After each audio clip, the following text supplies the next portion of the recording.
Hello and welcome to CBTV. I'm Jonathan Orloff, reporting for Chicago, Illinois. Today we have a very exciting Chicago business spotlight.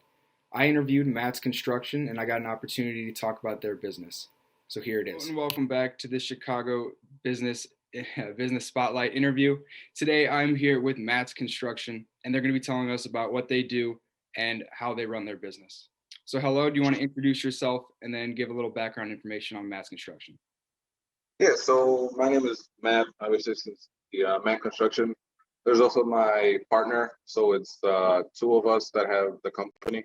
So we partnered together about 4 years ago and started rehabbing homes. Mainly like 90% of our work is based on like south side of Chicago, Lincoln Park, kind of long Lakeshore Drive. So yeah. Great. How long have you been in Chicago or been part of Chicago construction? So I started when I was like 15, about 15. So I have like 15 years experience, 16 years experience on construction sites. Wow. Was that a family business or did you just start working early because you were interested in it? Let me go outside. Hold on 1 second. No problem. Told everybody to be quiet. And of course, everybody turns on their machines at the same time. No problem. Okay, so you said you worked in construction for about 15 years already. So, and you started when you were 15. Is that correct? Yep. So, when you started when you were 15, was that just to get some extra work? Were you super interested in construction, or what started that whole process? Well, my dad was in it, and then if your family's in it, you're kind of forced to come and help out and just be on site. Yeah. Most of it was just garbage cleanup, and so I did that for like 6 years, on and off during my off time through school. And then when I got to college, I was actually doing an English degree, and then I was working as a project manager for like a high-end general contractor. Okay. And at a certain point, I was like looking at my schoolwork and the people I was going to school with, and I was just like, this isn't for me. Yeah. Like, I'm never going to make money as a liberal arts major. There's been a lot of transition, a lot of people going from four-year universities to trade schools and finding a lot more success within trade schools compared to going into four-year. I mean, I'm big on that movement. Like, I have kids that work for me. I mean, I call them kids, but they're like 20, 21. They're like, I want to go to school. And I'm like, for what? Like, just go read a book. 3 years later, like, you're going to be making $150,000 a year. It's just going to suck for the first 3-4 years. Yeah. Yeah. I think that's a lot of things. At least it isn't pushed. At least where I went to high school, it wasn't something that was really even shown as an option. The option was to go to a four-year university. But I think now that the internet's just growing so rapidly, so much expansion within that and within the ability to get information. Where yeah, you're right. It's honestly more worth it to go if you grind for the first 2-3 years and then you have a fantastic job. You're working and you're not, collecting debt and also not getting it on the back end. I think the one thing you said right is the internet helps, because when I started, we didn't have all this information on the internet. So right now, you can teach yourself, like, get the basics from somebody that's good. And I taught like build stairs. You go online, you read 2 books, you're like, okay, I can figure it out. It's not going to be the best the first time, but after the second, third time, you're like, oh, this is actually pretty easy. Yeah. So what are your guys' specialties? Like, would you say that you do mostly indoor, a lot of outdoor stuff?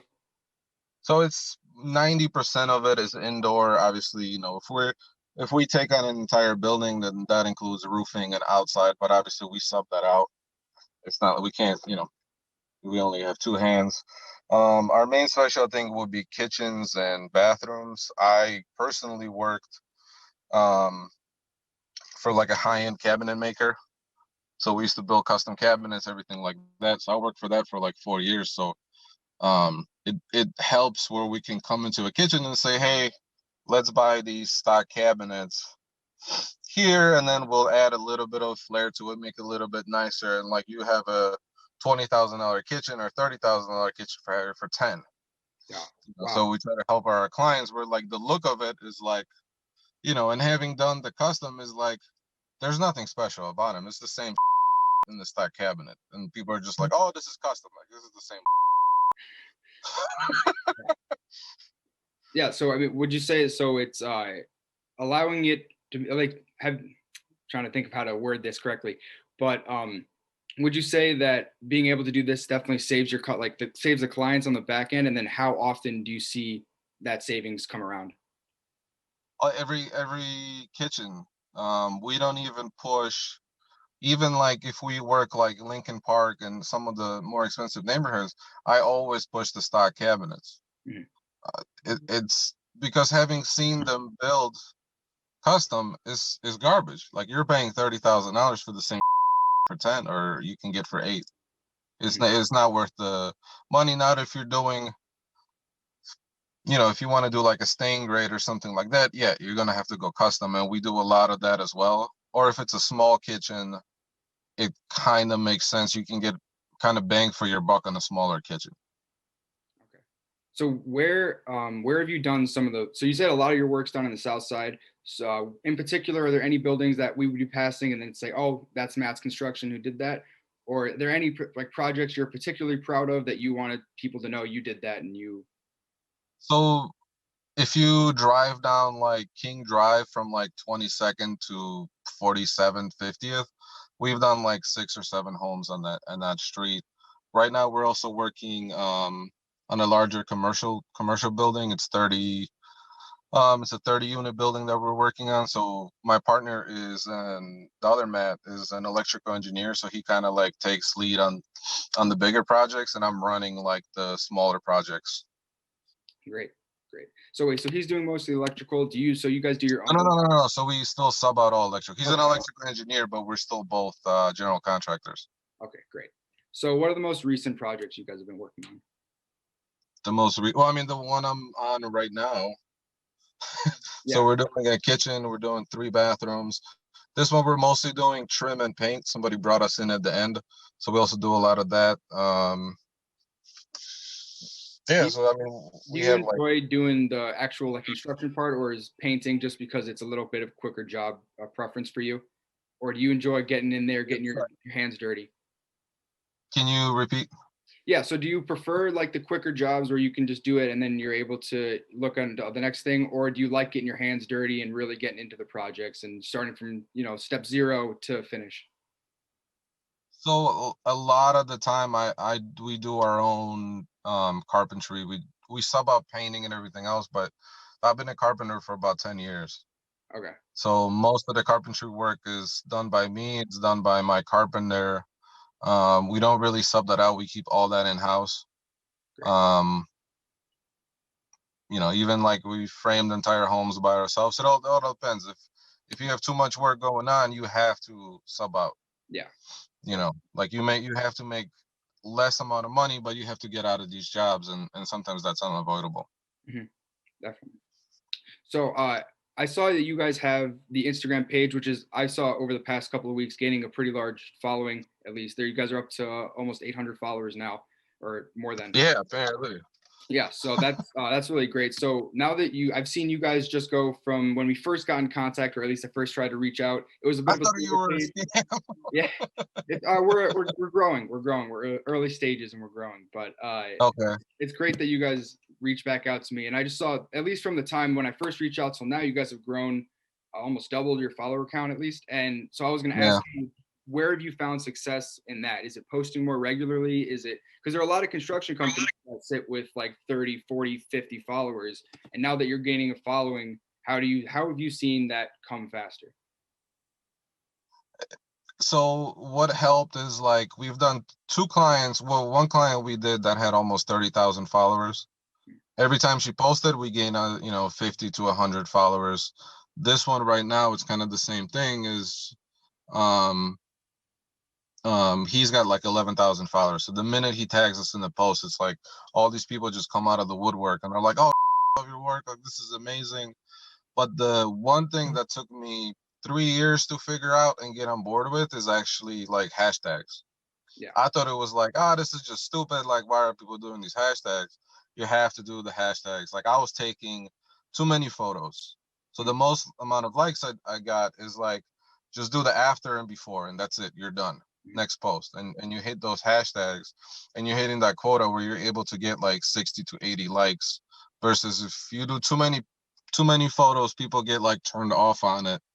And they're like, yeah, I don't really want to look through this shit. Like, scroll to the next one. But if you just do 2, 3 photos that are good and just keep it moving, Mhm. Something I that actually, something I saw a lot is that you guys are really utilizing Instagram stories, and that's something at least that's been iterated to me with now the construction business TV. Is stories are super important. So have you guys found a lot of success with the stories?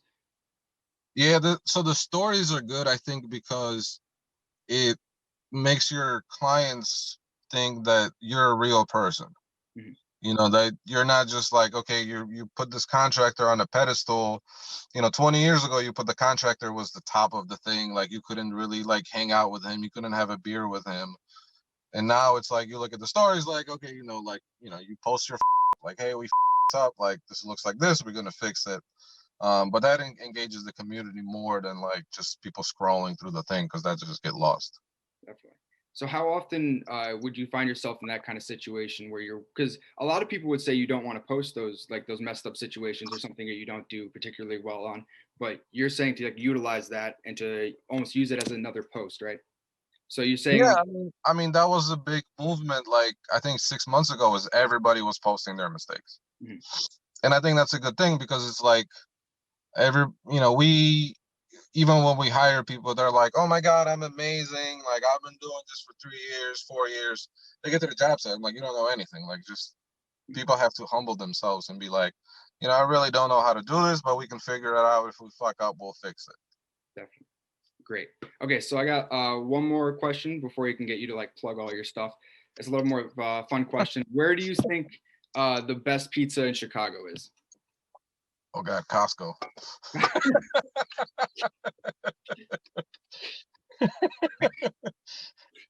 Okay. And then, so you guys have an Instagram. Is there a website that we can reach out to and a phone number if they want to get in contact with your business? Phone number, you can call me. The best thing is to do it through Instagram. Great. Okay, so I'll put the links in the bio of all of this, and then they can get that right there. It'd be super great. Thank you so much for coming on to this call, and it was super great having you. Nice, thank you. Yeah, have a good one. All right, you too. Bye. So that's that. I'm so thankful for Matt's Construction for coming out and doing this interview with us. I'm going to leave the link to his Instagram and his phone number in the description below. And make sure that you like and subscribe this video for more content. See you later.